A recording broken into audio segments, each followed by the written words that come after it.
Hi, my name is Meredith and I'm surrounded by our rose trees.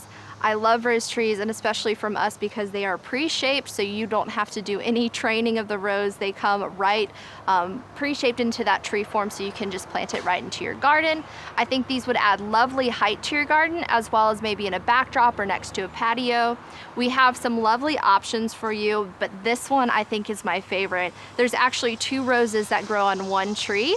So this one's our easygoing and easy living roses, and as you can see, we have the dual color rose right here and the pop of yellow.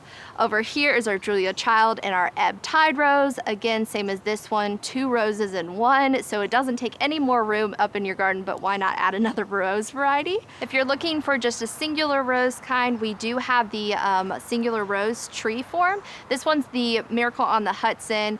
Love this rose, and you might see a bit of color variation with any of our roses, just depending on your climate or maybe the age of the bloom, but it will even out with time.